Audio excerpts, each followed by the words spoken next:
Cascading, driving blindly through the waters of your mind. I'm reaching out for something solid, memory etched in time. The trigger of resistance to my gentle harmony. I'll let you be, so you see that you're already gone to places I can't follow in the heart of your storm.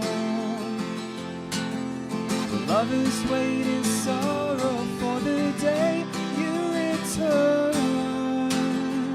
You return. If I ever find an answer to the question of our lives, I'll be sure to tell you, even if you run and hide. 'Cause everything is nothing if I don't reach out and try. I'll let you be, so I'll see that you're already gone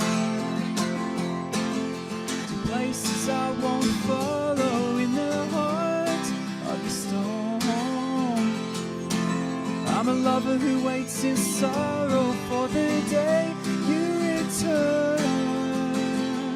You return.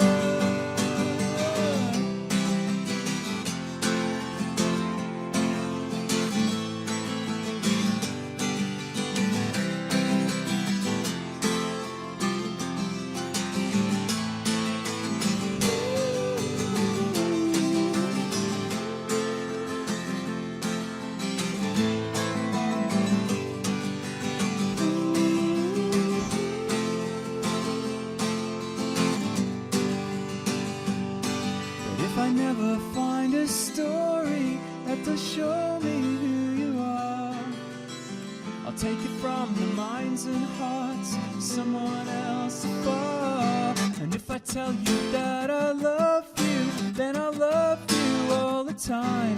Then you'll see, come with me. But you're already gone to places I won't follow in the heart of the storm. Oh, I'm a lover who waits in sorrow for the day you return. For the day you return. But you're already gone. No, you're already gone.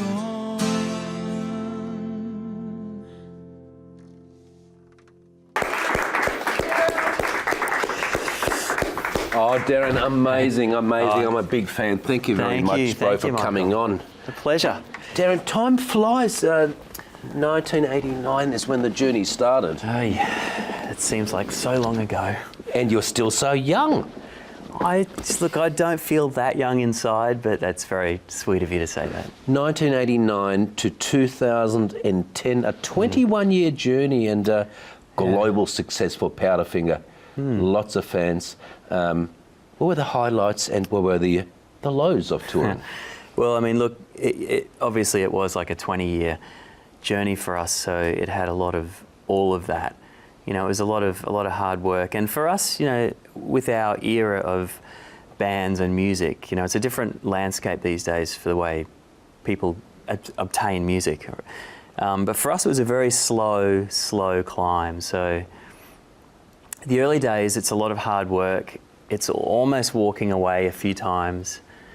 There's a point on that journey where we went, do we want to make this let's seriously do this. Let's leave our jobs. Let's focus on the band, keep working. Any money we earned went straight back into the band, as in we would use it to buy gear or update our van at the time, which was called the Econodog. It was an Econo van, and we pretty much wrote that thing off by the end of its life. Darren, were you all close mates? Well, yeah, a couple of the guys went to school together, so they met through school. I didn't go to school with those guys. I was playing in another band that at the time was supporting Powderfinger, when Powderfinger were kind of a half covers band, you know, playing other people's songs and a few originals. And I was always a bit of a show off when I was, on stage. I'd be standing on tables, I'd be off the stage half the time, and I think that scared them enough to think that there could be something to this. So I joined the band at that point. And we continued playing covers and started writing songs. And then, at about that point in our journey, we decided to really focus on our songwriting. Isn't that amazing? And I've seen clips of you being on some of the most biggest stages with so many people. But let's have a look at that spectacular journey of musical genius. The system is collapsing, conscience is relapsing. The damage has been done. On the day you need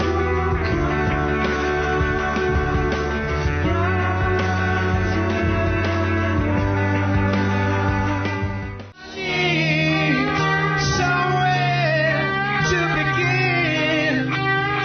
Somebody gotta let me in.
Darren, they're absolutely beautiful and heartfelt songs, and you can even see the people in the crowd crying. Yeah, that's pretty amazing. I mean, that last bit of footage we saw was literally the last sort of 30 seconds of our time together as a band on stage. So, yeah, there was a lot of tears that night and a lot of, it takes a while to reflect, actually. I was going to say there was a lot of reflection that night, but there wasn't. It took about 3 years for that kind of process to sink in. I personally think Powderfinger was one of the best bands on the planet. The words were so carefully chosen, and everybody can relate to a time in their lives when we heard your songs. What were your say 3 favourites? Oh, I mean, possibly that song These Days is a beautiful song. We wrote that for the movie Two Hands. It had Heath Ledger in it at the time. So that was a song specifically written for a movie, and it's a beautiful song. For me, though, I think we had another slightly less known song called Thrilloylogy. No one's going to know this song, but it's like a 7-minute jam, and for a band on stage, that's the joy, because you play the hits, and the hits are great, and that kind of feeling you get from the crowd is amazing, but then you get to sort of sink yourself into these really long journey songs. And I suppose from that kind of level, I'd pick that. And the third song, I don't know, Love Your Way. We saw a clip of Bernard and myself fighting each other and with swords. And Darren, yeah, that's pretty cool. It's always a tough slog, like you said. Can you recall the point when you said, hey, this is great, this is working, we've got liftoff?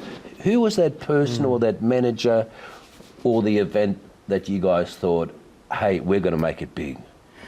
I don't think we ever thought we were going to make it big, or that the next album was going to keep us where we were.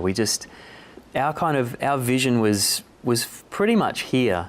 not all the way down the track. We just wanted to, we'd get to the end of the tour and we'd go, right, how do we make the next tour better? A little bit different for people and better. Next album, how do we make this better?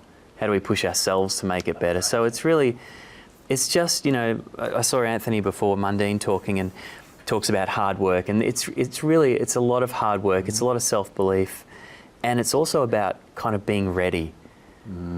Because, you know, in life, I think in general, but particularly with music, it's about opportunity, being given that kind of small, brief opportunity, and you've got to be ready for it.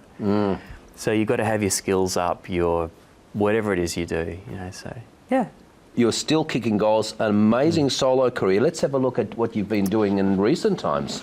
And all my searching revealed nothing of who I am, and I need it now. Yes, I need it now, but I can't let go. I can't let go. I can't let go. I can't let go. Desire will return your fire. Just let it burn.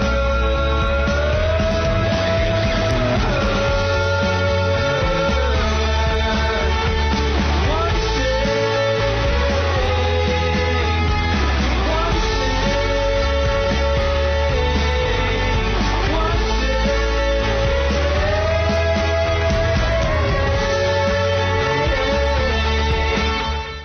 What a beautiful voice, and what a thanks. talented man. It's very kind of you to say. Darren, 2 albums, and we've got another one coming out called Tides. When can we look forward to Yeah, hearing that? we're kind of hoping that'll be out in the next 2 or 3 months. It's currently, as we sit here, the mix is being finalised, so it's a bit different to the last 2 records, and you know, I do it because I love it. So you know, What a fantastic journey you've had, and Yeah. what are the plans for the great man over the next 12 months? I spend a lot of time scoring for film and TV now. I've got a film scoring company with another guy called Sonair. So we had a really busy year last year, and we've got a couple of feature films and TV shows to kind of do this year. And Amazing. But look, the Australian public have waited for a long time. It's almost been 8 years. Can't you guys just get back together just for one final show? I mean, since you put it that way, Mark, I'd be crazy not to, right? I should give the guys a call. Give them a call. Look, we walked away from it, and We want you back for We'll at least see, one yeah. We'll see. special Things change, performance. but- You guys are too young to retire. Yeah, Darren, right. it's been a great pleasure. I am a big fan, and God bless you, my friend. And viewers, thank you very much for watching. Love and best wishes, and we'll be back next week. And thank you for coming to our launch last Tuesday. All the very best. I'm Michael Kazilny.